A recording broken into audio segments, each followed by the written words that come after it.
너희는 이전 일을 기억하지 말며 옛날 일을 생각하지 말라. 보라, 내가 새 일을 행하리니 이제 나타낼 것이라.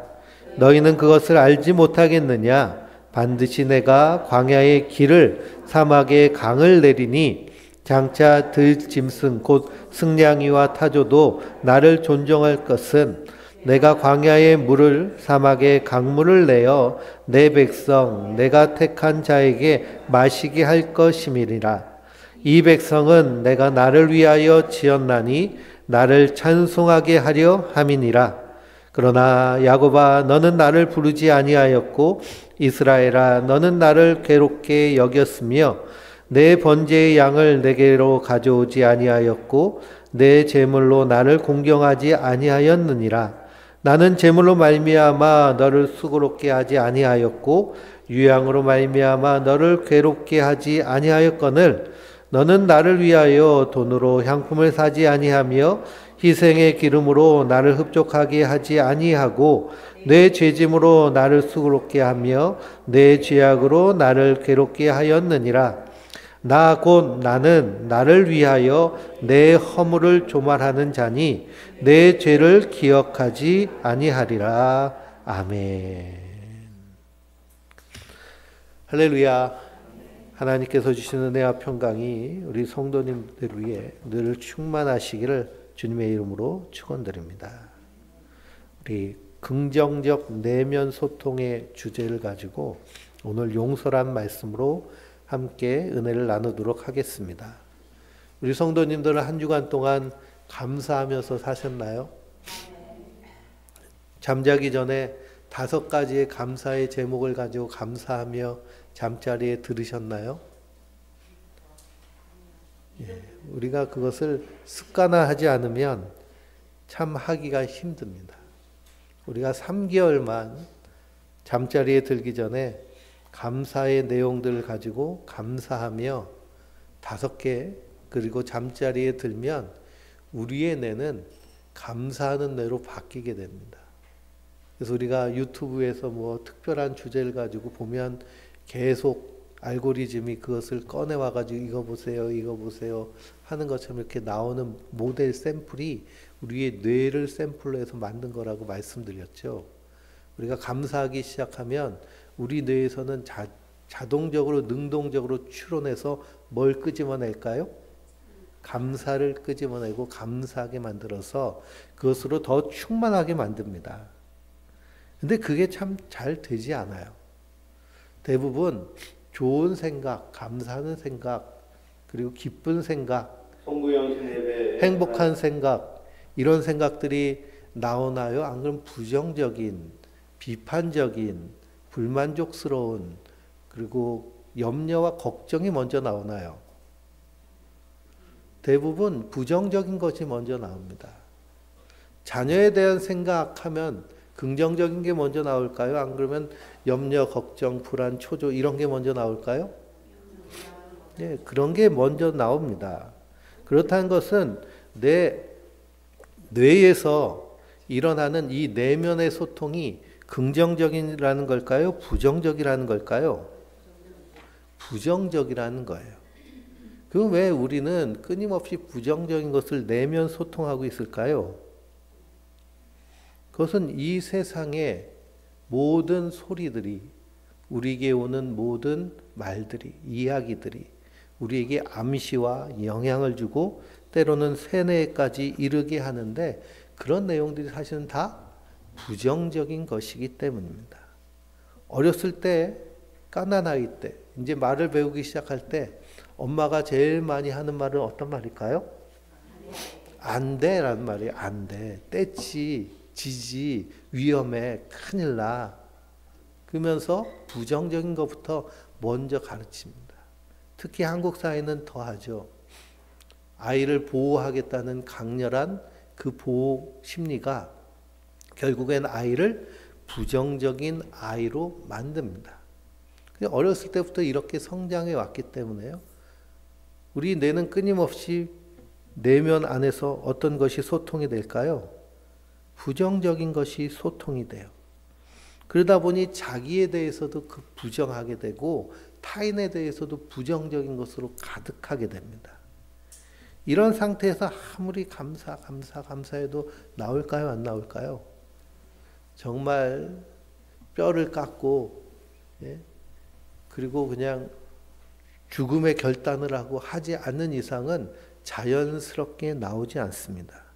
왜 그냐? 불평과 불만하는 것이 자연스러운 것이 되어버렸기 때문이죠. 그래서 이런 내면의 소통에 이러한 패턴, 그리고 이러한 습관적인 것을 우리가 완전히 바꿔야겠습니다. 그래서 2026년 새해를 맞이하는데, 여긴 다 새해를 맞이하는 것이 마음이 무거운 분이 대부분이시잖아요. 왜 그럴까요? 점점 내가 늙어간다는 생각이 더 강하기 때문입니다. 근데 그러한 부정적인 것을 다 좀 씻어내고 기쁨과 소망 가운데서 우리가 새해를 맞이하는 그런 성도들이 되기를 원합니다. 그래서 자기 긍정과 타인 긍정에 6가지 방법이 있는데요. 그것이 바로 용서와 연민과 사랑이고 수용과 감사와 존중입니다. 이것은 2가지 축으로 나눌 수 있는데요. 용서와 사랑과 연민, 그리고 수용, 감사, 존중, 이 2축으로 나눌 수 있어요. 그래서 용서나 연민이나 사랑은 하나님이 우리에게 내려주시는 축복입니다. 그래서 하나님은 인간을 용서하시고 불쌍히 여기시고 사랑으로 지켜주세요. 이것이 성경에 나와 있는 전체의 맥락입니다. 그래서 오늘 말씀에도 하나님은 자기 자신을 어떤 하나님이라고 표현하고 계세요? 25절 말씀에 나는 나를 위하여 내 허물을 도말하는 자니 내 죄를 기억하지 아니하리라 라고 하셨습니다. 근데 이 말씀이 새번역 성경에는 더 잘 번역되어 있어요. 우리 주변에 보면 25절 말씀이 있죠. 그러나 나는 내 죄를 용서하는 하나님이다. 내가 너를 용서한 것은 너 때문이 아니다. 나의 거룩한 이름을 속되게 하지 않으려고 그렇게 한 것일 뿐이니 내가 더 이상 너의 죄를 기억하지 않겠다라고 하십니다. 그 사랑의 하나님은 우리를 사랑하시기 위해서 먼저 무엇을 시작하셨나요? 용서를 시작하셨어요. 그래서 하나님은 우리를 용서하시고 불쌍히 여기시고 사랑으로 지켜주십니다. 이것이 우리 안에서 내면에서 하나님에 대한 그런 이미지로 선순환되고 그 안에서 용서, 연민 그 안에서 우리 수용과 감사와 존중이 내 안에서 그리고 타인에 대해서 풍성하게 선순환될 때 자기 긍정, 타인 긍정이 시작되는 거예요. 그래서 우리 내면에서 부정적인 내면 소통이 멈춰지고 긍정적인 내면 소통이 계속됩니다. 그 왜 이게 중요할까요? 이게 중요한 이유는 우리의 정신과 육체적 건강에 절대적인 영향을 미치기 때문입니다. 우리가 부정적인 내면 소통을 계속하면 그러면 결국 정신적으로 질병이 오고 육체적으로 질병이 옵니다. 빠른 노화를 그래서 빨리 늙기를 원하시는 분들은 어떻게 하시면 될까요? 스트레스 상태에 나를 계속 노출시키면 돼요. 하루 종일 부정적인 생각, 불평, 불만, 화를 내고 분노하고 짜증내고 그렇게 사시면 노화가 금방 옵니다. 그걸 연구한 사람이 있죠. 그래서 엘리자베스 블랙번 교수가 텔로미어를 연구하는데 그렇게 사니까 우리 안에 있는 텔로미어의 길이가 DNA 끝에 있는 것이 극단적으로 짧아지면서 급격한 노화가 오면서 면역력과 세포의 활력이 떨어지고 그래서 질병이 시작됩니다. 우리가 평균 수명이 늘어난 시대에 살고 있거든요. 평균 수명이 늘어난 이유는 우리가 영양이라든지 교육이라든지 의학이라든지 환경이 많이 좋아졌기 때문입니다. 그러나 여전히 우리의 수명 끝부분에는 질병 수명이 항상 자리 잡고 있습니다. 한국인들에게 평균 질병 수명은 17년 정도 됩니다. 그러니까 17년은 사망하기 17년은 병원을 왔다 갔다 하면서 질병에 고통당하면서 사는 인생이에요. 그래서 노년이 두렵고 노화가 무서워하는 그런 것이 돼버렸습니다. 이것을 줄이기 위해서는 어떻게 해야 될까요? 우리 안에서 긍정적인 내면 소통이 풍성히 이루어야 될 줄 믿습니다. 그래서 긍정적인 내면 소통의 첫 걸음은 용서하는 거예요. 용서한다는 것은 무언가를 앞으로 주는 것입니다. 그러니까 미래지향적인 거예요. 되돌아보면서 과거에 집착하고 얽매이기보다는 앞을 내다보고 미래를 향해 나가면서 다 내어주는 것이 용서입니다. 오늘 18절 말씀에도 하나님이 이스라엘 백성들에게 뭐라고 말씀하세요? 너희는 지나간 일을 기억하려고 하지 말며 옛 일을 생각하지 말라라고 하십니다. 다시 말하면 과거에 집착하지 말고 과거에 얽매이지 말라는 거예요. 뒤돌아보면서 거기에 대해서 분노하고 슬퍼하며 안갚음하려고 복수하려고 그렇게 하면 우리가 한 걸음이라도 앞으로 나갈 수 있을까요? 과거에 얽매여서 꼼짝하지도 못합니다. 그러니 지나간 일을 기억하지 말고 옛 일을 생각하지 말라라는 말씀은 뭐 하라고 하시는 말씀이에요? 우리에게 용서하라고 하시는 말씀이에요. 그러면서 하나님은 우리에게 새로운 일을 시작하시겠다라고 선언하십니다. 새로운 일을 시작하기 위해서 우리에게 하신 일이 뭘까요? 또한 용서하시는 일이에요. 나는 용서하는 하나님이다. 그럼 이스라엘 백성들이 엎드려서 회개하고 가슴 치며 통곡하며 하나님 용서해 주세요라고 해서 하나님이 용서해 주신 것일까요? 하나님은 하나님 자신을 위하여, 하나님은 새 일을 이루시기 위하여서 용서하신 줄 믿습니다. 용서의 원리는 이와 같습니다. 근데 요즘 교회에서 용서에 대한 설교가 많이 있을까요? 용서에 대한 설교가 많이 없어요. 다른 타종교에서도 용서에 대한 이야기를 많이 할까요? 사실 많이 없습니다. 그럼 용서에 대한 얘기를 누가 많이 할까요? 용서해야 된다. 나를 용서하고 우리가 미래로 나아가기 위해서는 과거에 붙잡고 있었던 집착이나 얽매인 것을 다 내려놔야 된다. 이렇게 얘기하는 사람들이 있는데요. 그 사람들이 뇌과학자들, 면역학자들, 대체의학을 연구하는 의사들, 그런 사람들이 용서를 얘기해요. 종교에서는 오히려 용서를 잘 얘기하지 않습니다. 오히려 더 혐오를 부추기기도 하고 증오를 심기도 합니다. 근데 왜 그런 학자들이 용서를 얘기할까요? 그것이 우리를 건강하고 풍성하게 만들어주는 하나님이 우리에게 주신 선물이기 때문입니다.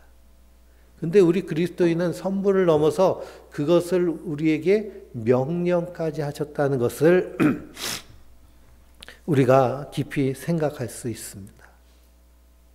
그래서 심리학적으로 말하면 용서란 만성적인 적대감에서 부정적이고 강박적인 반추, 그리고 그러한 것들이 가져오는 부정적인 결과들을 근본적으로 제거하는 인지적이고 감정적인 과정이라고 얘기를 해요.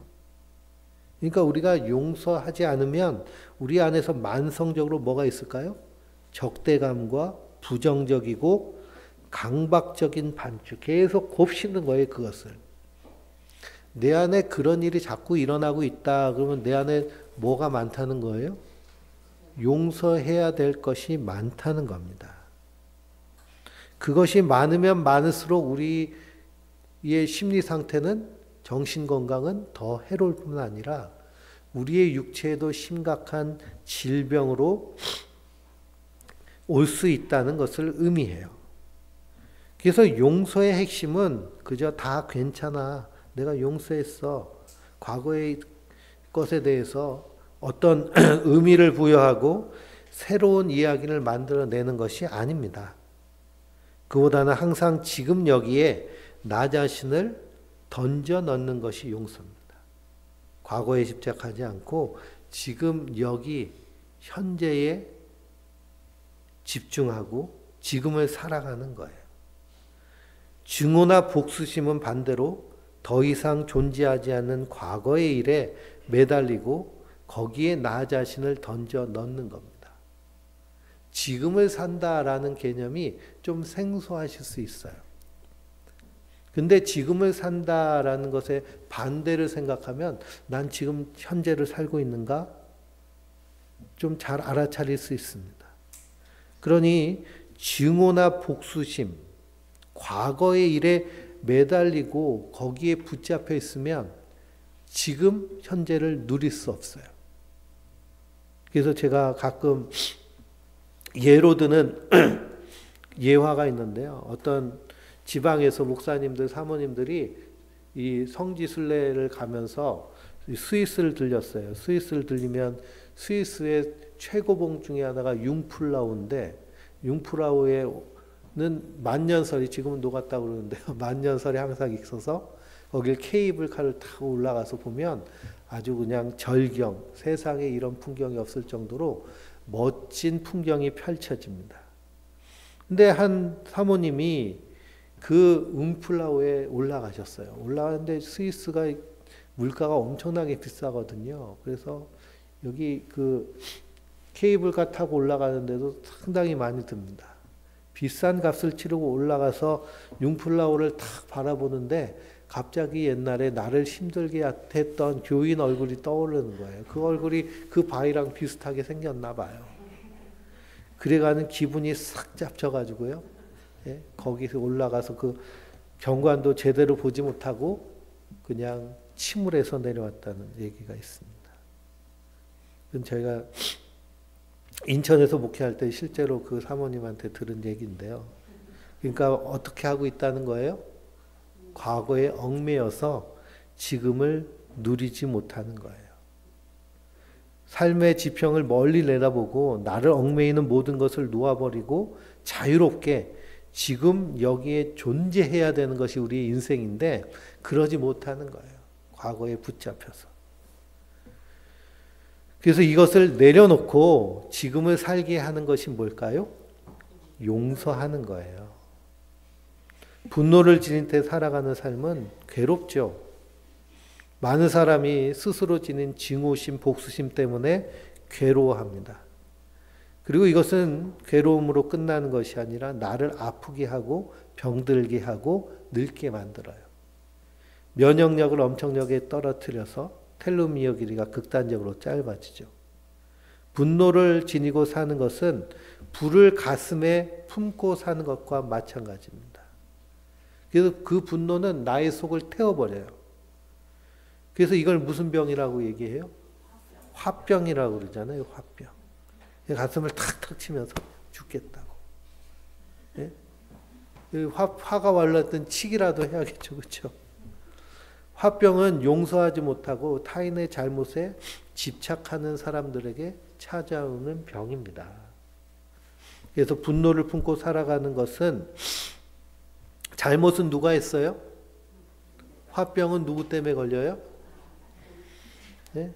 나 때문에 화병 걸린 사람이 있을까요? 대부분 예전에 우리 어머니들은 남편 때문에 화병 많이 걸리시잖아요. 그렇죠? 남편 때문에 화병 걸렸는데 누구한테 벌 주고 있는 거랑 마찬가지예요? 나 자신에게 벌 주고 있는 것이랑 마찬가지입니다. 그리고 이것을 멈추는 것이 용서예요. 용서에는 두 가지 유형이 있습니다. 하나는 스스로 결단을 내려서 나의 행동을 통제하는 결단적 용서예요. 다른 하나는 상황에 대한 인지, 동기, 감정 상태 등을 바꿔가며 하는 감정적 용서입니다. 그래서 결단적 용서는 나 혼자 하면 돼요. 용서하기를 선언하고 결단하기 때문에. 감정적 용서는 뭐가 필요할까요? 나를 힘들게 한 사람이 와가지고 나를 위로해주고 사과하고 양해를 구하고 정서적 지지를 이렇게 해주면서 해야 되는 조건이 달려요. 어느 게 쉬울까요? 감정적 용서 받기 참 힘듭니다. 그래서 이것은 잘 되지가 않습니다. 왜 그러냐? 내가 아무리 용서를 하고 싶어도 와서 용서를 구하지 않으니까. 근데 결단적 용서는 내가 할 수 있습니다. 나를 위해서 할 수 있습니다. 이 결단적 용서는 누구의 용서일까요? 오늘 말씀해 보면 하나님은 이렇게 용서하셨어요. 그래서 하나님은 용서하신 것을 누굴 위해 하신다고 말씀하셨어요? 하나님 자신을 위해 하셨다고 선언을 해요. 그러니 이 하나님의 선언, 하나님의 말씀이 얼마나 과학적이고 인간을 창조하신 하나님, 우리는 하나님의 형상에 따라 지음을 받았기 때문에 우리가 이 땅에서 부정적인 내면 소통을 멈추고 과거에서 붙잡혀 있는 것에서 해방되어 자유함을 얻고 새롭게 한 날마다의 삶을 누리며 사는 풍성한 삶을 살도록 하시는 하나님이 우리에게 하신 말씀이 얼마나 정확하고 과학적인지를 보면 우리가 깜짝 놀라게 됩니다. 그래서 용서는 나를 위해서 하는 거예요. 상대방의 반응에 따라서 달라질 필요가 없습니다. 그래서 용서에는 두 가지 측면이 있는데요. 용서할 수 없다는 생각을 버리는 거예요. 용서할 수 없다는 생각이 있을 때 우리 안에 복수하고 싶은 마음, 불평, 불만, 비판이 나옵니다. 그것을 어떻게 하는 걸까요? 버리는 거예요. 하루아침에 버려지지 않죠. 그러니까 어떻게 할까요? 조금씩 버려서 그 총량을 줄이는 겁니다. 어떻게 복수하고 싶은 마음, 불평, 불만, 비판을 하루아침에 없애겠어요? 조금씩 멈추는 거예요. 내가 내 안에 복수하려는 마음, 불평, 불만, 비판이 있다는 걸 잘 알아차리고 그걸 자꾸 줄여가는 거죠. 그리고 상대방에 대한 부정적인 생각을 긍정적인 생각으로 바꾸는 겁니다. 이것이 용서에서 일어나는 두 가지 측면이에요. 상대방을 부정적으로 봤다면 이제는 긍정적으로 보기 시작하는 거죠. 용서의 대상은 자기 자신을 용서하는 자기 용서와 타인 용서가 있습니다. 자기 용서는 자기가 저지른 잘못이나 실수나 어리석은 행동에 대해서 스스로 비난하고 자기 혐오, 죄책감에 빠지는 것을 그만두는 거예요. 근데 많은 사람들이 자기 용서를 잘 못합니다.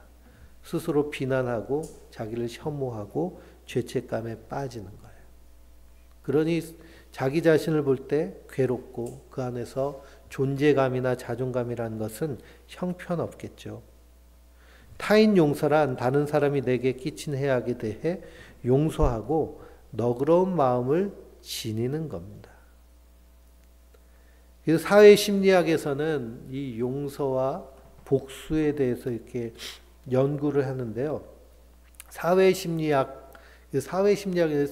이 사회를 바라보는 거잖아요. 사회에서 우리가 사회생활하면서 가장 중요한 것을 뭐라고 생각하세요? 대부분 돈이라고 생각하죠. 그러면은 사회에서 돈이 직장 다니는 거 뭐 때문에 직장 다니세요? 대부분 돈 벌려고 하잖아요. 자기의 성취도 뭐 그런 것도 있지만 가장 큰 건 돈인데 그럼 복수하는 게 돈이 많이 들까요? 용서하는 게 돈이 많이 들까요? 복수하는 게 훨씬 더 비용이 많이 듭니다. 에너지가 훨씬 많이 들죠. 근데 우리는 이런 사회 심리학으로만 볼 것이 아니라 나에 대한 그러한 건강의 측면, 그리고 우린 더 나아가서 하나님과의 관계적인 측면을 볼 필요가 있습니다. 적대적이고 공격적인 사람은요, 훨씬 더 텔로미아가 짧고 세포 노화가 훨씬 더 많이 진행되었다는 것을 많은 학자들이 연구해서 그것을 발견했어요. 분노와 증오심을 가지고 살면 더 많이 아프고요, 더 빨리 오래 아프다 죽습니다. 그리고 우리의 뇌세포들도요, 빨리 죽이고 싶으면 어떻게 하면 될까요? 화를 많이 내면 돼요. 분노를 많이 내고. 그래서 막 화내고 분노하는 사람들은 이 뇌의 세포도 빨리 죽기 때문에 치매도 빨리 옵니다. 근데 용서하고 사랑하는 마음을 지니면 훨씬 더 건강하고 오래 산다는 연구 결과가 나왔어요. 이것이 용서의 과학입니다. 근데 왜 우리는 이렇게 용서하는 게 힘들까요? 성경을 보면 하나님을 떠난 인간은 스스로 자기가 주인인 것을 알고 자기가 주인공으로 살다 보니까요, 죄인인 인간이 하나님의 그런 성품을 버렸기 때문입니다. 인간이라고 하면 상대방이 잘못했으면 그 사람에 대해서 어떤 마음이 들어야 정상일까요? 용서하는 마음을 갖는 것이 정상이에요. 그리고 함께하고 싶은 마음을 갖는 것이 정상이에요. 이게 건강한 마음의 상태입니다. 근데 많은 사람들이 상대방의 자그마한 잘못에도 분노하면서 응징하거나 복수하려고 해요. 그리고 이것이 계속 반복되면 자동 반사적으로 반응을 합니다. 이 사회 전반에 이런 성향이 갈수록 심해지고 있다는 걸 우리가 느낄 수 있죠.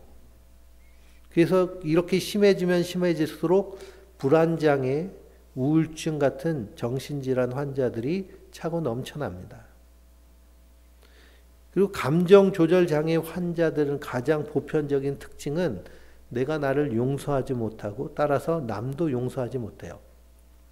조금만 잘못해도 격렬하게 반응합니다. 타인의 잘못으로 벌어진 일에 대해서조차 자기 자신을 엄격하게 처벌하는 어리석음을 반복해요. 그래서 우리가 무슨 교통사고 블랙박스 그런 데 보면은 보복 운전하다 사고 내가지고 감옥 간 사람들 많이 보거든요. 그 앞차가 잘못했어요. 급하게 껴들었거나 안 그러면은 새치기를 했어요. 그래도 내가 가야 될 목적지가 있고 나는 그 사람한테 새치기를 당하기 위해서 그 길을 가고 있는 게 아니잖아요. 근데 내가 불행할 권리를 상대방에게 줘버리는 거예요. 그래서 분노해서 막 앞질러가지고 막 길을 막고 브레이크 잡고 그러다 사고 나면 누가 뒤집었을까요? 예? 분노한 사람이 뒤집었어요. 복수하겠다는 마음 때문에. 그러니 결국 누구한테 벌 주는 걸까요? 자기한테 벌 주는 거예요. 그래서 요즘은 그게 벌이 세져가지고 감옥에 가는 사람도 많습니다. 6개월이나 1년씩. 그럼 사회생활하다 6개월이나 1년씩 감옥에 가면 어떻게 될까요? 인생이 통주리태 날아가 버리는 거죠. 결국 자기 자신에게 벌 주는 거예요. 그래서 우리가 용서의 능력을 회복해야 마음 근력이 강해지고 다시 건강해질 수 있습니다. 근데 우리가 이 용서에 대해 생각하며 한번 깊이 생각해 볼 필요가 있는데요. 우리는 어떻게 해서 용서를 하지 못하게 되었는가? 왜 용서의 능력을 잃어버렸는가? 성경은 용서에 대해서 계속 말씀하시고 하나님은 용서의 하나님이다. 난 너희를 용서했다라고 하시는데 왜 이 용서의 능력이 사라지고 용서를 폄훼하는 문화를 가지게 됐는가? 또 용서에 대해 가르치려고 배우려고도 하지 않게 됐는가? 교회에서 설교에 용서란 것이 사라진 이유는 무엇일까? 그것이 이제 결국에는 왜 이렇게까지 마음 근력이 약해지게 되었는가? 용서한다는 건 마음이 약해서 용서하는 걸까요? 오히려 강하기 때문에 용서할 수 있는 겁니다. 약하면 어떻게 될까요? 두려움 때문에 달려들어 복수하려고 해요. 우리 뇌는 스토리 형태로 모든 것을 기억합니다. 그래서 우리는 말을 통해서 서로 관계를 맺잖아요. 내가 나에게 하는 말도 무엇을 통해 대화를 해요? 언어를 통해 대화를 합니다. 그 언어란 것은 스토리를 만들어내는 능력이에요. 이 스토리가 우리 안에서 끊임없이 흘러요. 근데 이 이야기는 단지 들려지는, 내 귀에 들리는 이야기일 뿐만 아니라 그 이야기로 우리가 사라져요. 그러니까 어떤 이야기를 듣고 사느냐가 참 중요한데요. 우리는 어려서부터 이야기 구조가 우리 안에서 있습니다. 그래서 세상을 인지하고 세상을 살아가는 방식의 기본 방향이 정해져요. 근데 어렸을 때부터 지금까지 우리가 계속 들어온 이야기는 강한 악당과 그에 맞서 싸우는 용감한 주인공을 중심으로 펼쳐져요. 대부분 영화나 드라마나 만화의 내용이 그렇죠. 근데 여기서 보면은 주인공이 대체로 약하고 악당은 강해요. 주인공이 해야 될 것은 강한 적에 맞서 싸우는 거죠. 그래서 악당을 용서해서는 결코 안 되고, 악당을 용서하는 모습은 어떤 모습으로 비춰져요? 나약한 모습으로 비춰져요. 그래서 주인공은 불굴의 의지로 역경을 이겨내고 정의의 이름으로 악당을 통쾌하게 복수하죠. 그래서 요즘 드라마 보면 주인공이 초반에는 막 고초당하는 것을 막, 요즘 고구마 먹인다고 그러잖아요. 고구마를 물 없이 먹으면 목에 걸려가지고 속이 팍팍한 것처럼 꽉 막히게 고통스럽고 힘들게 한 다음에 복수를 시작하면 뭘 느끼게? 통쾌함을 느끼게 만듭니다. 그래서 도무지 용서할 수 없는 악당이기에 정의의 이름으로 처단을 해요. 이런 서사가 우리의 어린 시절부터 수많은 매체를 통해서 우리의 뇌를 완전히 장악하고 있어요. 이것이 세계가 주는 세상이 말하는 세계관입니다. 그 나는 어디에다 감정을 이입을 해요? 악당에다 감정을 이입할까요? 악당에다 감정을 이입하면 어떤 사람이라고 얘기해요? 네? 악한 놈이라고 얘기하죠. 그러니까 항상 주인공의 감정을 이입하고 주인공의 관점에서 세상을 살아갑니다. 어린이 돼서도 마찬가지예요. 성인이 돼서도 드라마, 영화, 뉴스 같은 거, 정치 이야기 다 무슨 구도로 딱 정립을 해요? 선과 악의 구도로 정립을 해요. 좌와 우로 정립을 해요. 근데 생각해 보세요. 내가 늘 좌인가? 내가 늘 우인가? 내가 늘 선인가? 내가 늘 악인가? 선일 때도 있고 악일 때도 있죠. 그 인터넷에 뭐 댓글에 악플들 보면 다 자기는 어떤 존재예요? 도덕적이고 선하고 현명한 존재고, 그리고 악플의 대상이 되는 사람, 공격의 대상인 사람은 악하고 부도덕하고 나쁘고 멍청하게 그렇게 생각을 해요. 그러니까 내가 주인공이라는 환상 속에 살고 있기 때문에 그렇다는 거예요. 그럼 내가 주인공에서 내려온다라고 할 때 우리에게 꼭 필요한 것이 무엇이냐 하면 용서하는 거예요. 그래서 하나님, 나는 용서하는 하나님인데 너희는 이전 일을 기억하지 말고 과거의 일을, 옛 일을 생각하지 말라라고 하시는 거예요. 그러니 내가 악당이라는 일 수도 있다는 생각은 추워도 하지 않고 나를 괴롭히는 사람은 모두 다 적이 돼버리는 거죠. 그리고 그 적이 나보다 힘이 세고 권력이 있다면 악당임은 더 확실해서 더 강하게 단호하게 응징하고 복수하려고 하는 이런 증오와 분노가 가득한 것. 이것이 현대사회의 팽배한 분노의 이데올로기예요. 그러니까 우리는 어렸을 때부터 아주 정교하게 이렇게 분노하고 복수하도록 만들어진 존재가 되어버린 거죠. 그래서 예수님이 천국에 가려면 어떻게 하라고 하세요? 거듭나지 아니하면 하나님 나라를 볼 수 없느니라. 가는 건 둘째치고 보지도 못한다는 말씀입니다. 그러니 이런 선과 악의 대립 구조로 이 세상을 바라보도록 세뇌된 현대인에게 용서라는 개념이 들어오기가 쉽지가 않아요.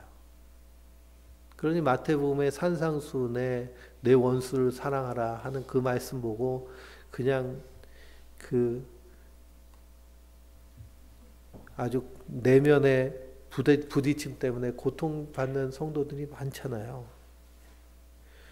용서가 너무 낯설고 어색한 개념이기 때문입니다.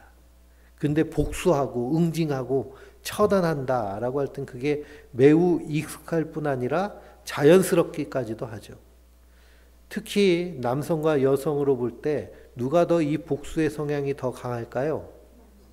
남성이 훨씬 강합니다. 왜? 남성은 더 이 영혼주의에 많이 세뇌됐기 때문이죠.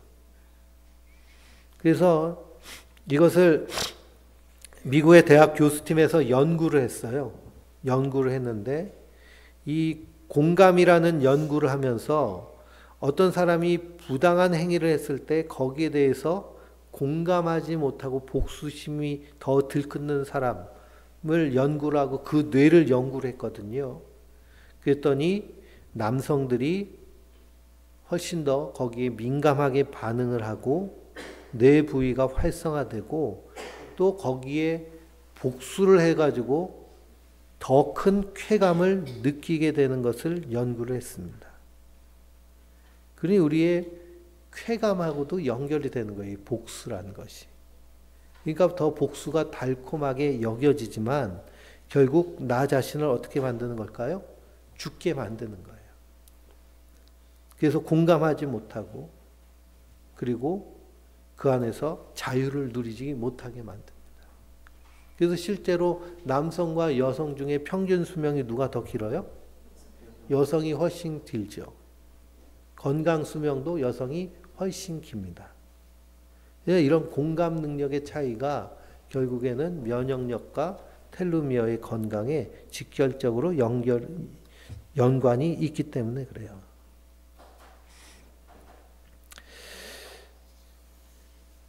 그래서 용서는 강한 사람이 할 수 있는 용기 있는 행동이다라는 사실을 기억하시기 바랍니다. 그래서 용서할 때 비로소 우리가 온전히 수용할 수 있고, 제가 감사에 대한 말씀을 드리면서 수용에 대한 말씀도 드렸는데요. 용서가 되지 않으면 수용 자체가 안 돼요. 수용의 마음에서 연민이 생기고 거기서 사랑과 존경심이 풍성해집니다. 그래서 긍정적인 내면 소통의 출발점이 무엇이냐? 용서에서부터 시작이 돼요. 용서는 감정을 통제하는 우리 전전두피질의 신경망을 활성화시킨다고 연구를 해서 결과를 도출했어요. 그 타인의 의도를 잘 관찰하고 타인의 잘못을 판단하는 신경망도 용서와 관련이 깊습니다.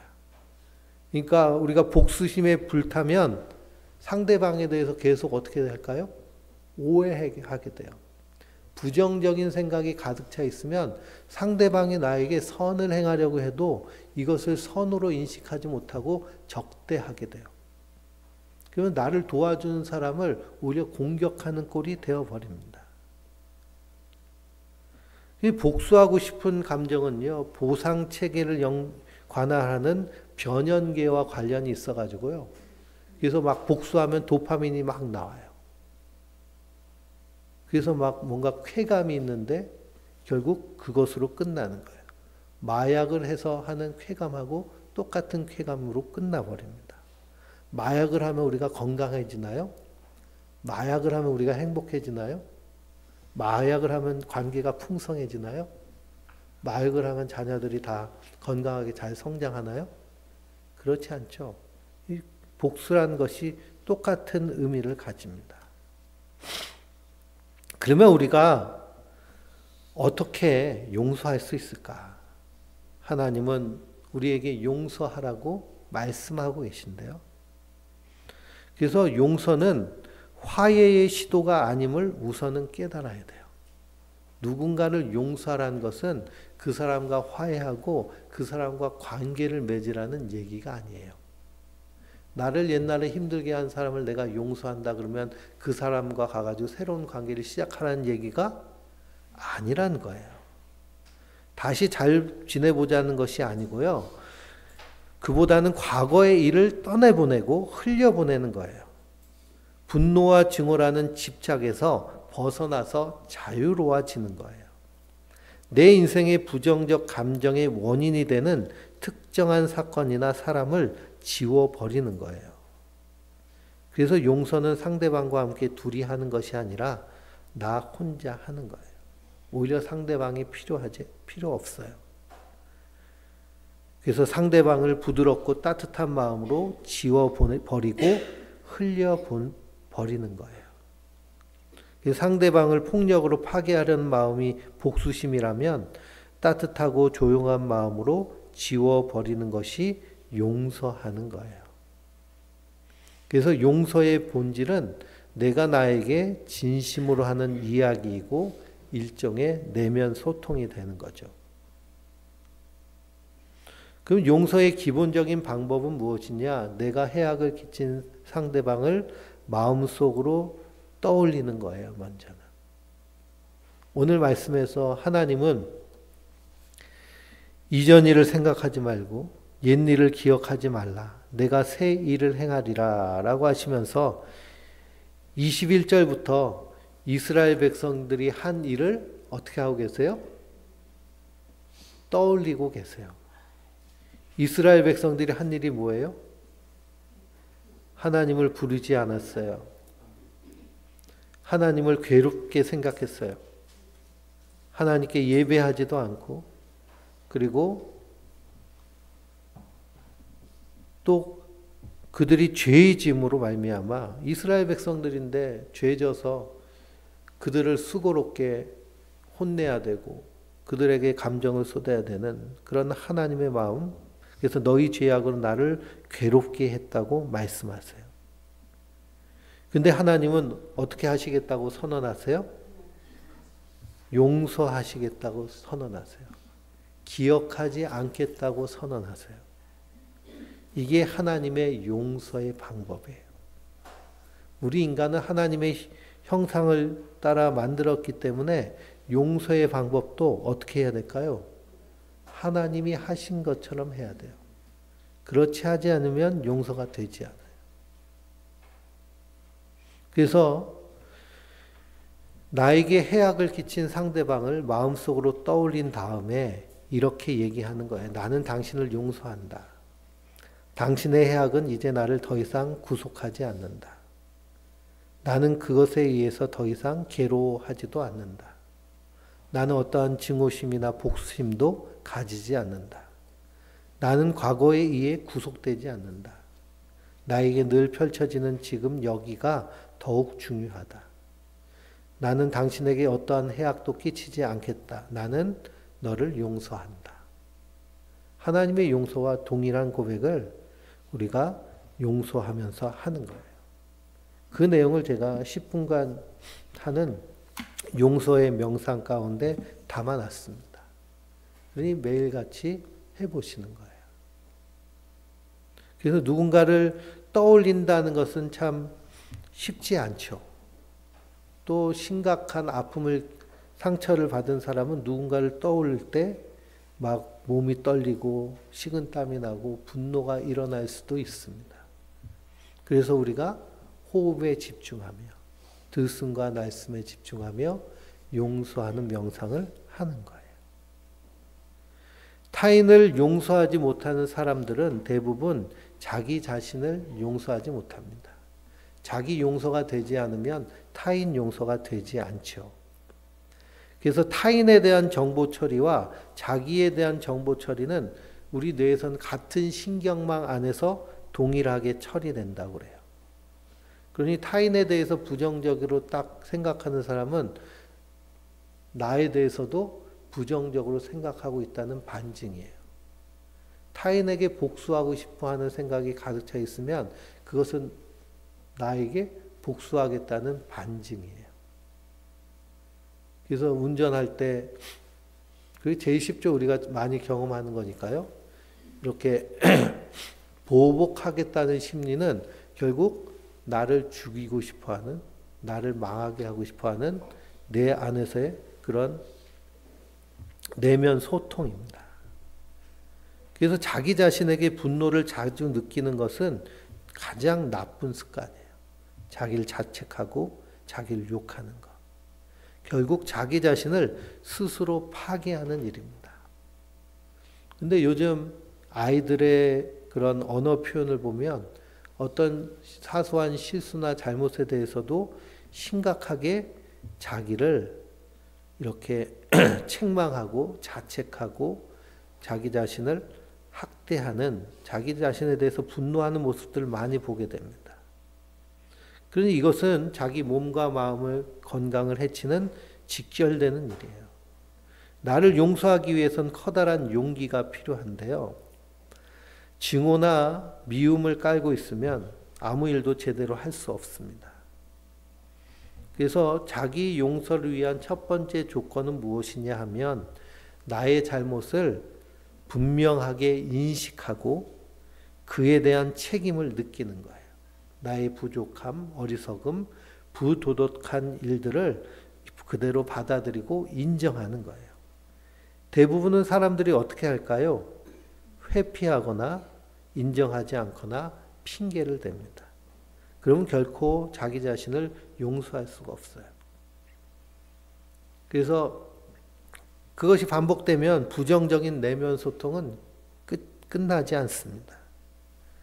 그래서 나 자신의 잘못을 깨끗하게 인정하고 스스로 용서를 구하고 용서하는 과정을 거쳐야 스트레스의 근원을 제거할 수 있고요. 자기 가치관과 자기 존중심을 세워질 근거가 됩니다. 이 통렬한 반성이 필요한 것이죠. 이 과정을 거치면 나 자신을 더 긍정적으로 받아들이게 되고요. 존중할 수 있게 됩니다. 그래서 우리가 용서 가운데 먼저 해야 될 것은 자기 용서입니다.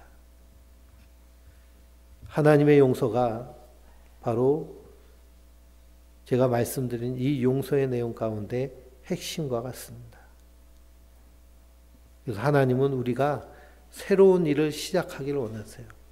하나님은 이미 새로운 일을 시작하셨기 때문에 우리를 이미 용서하셨습니다.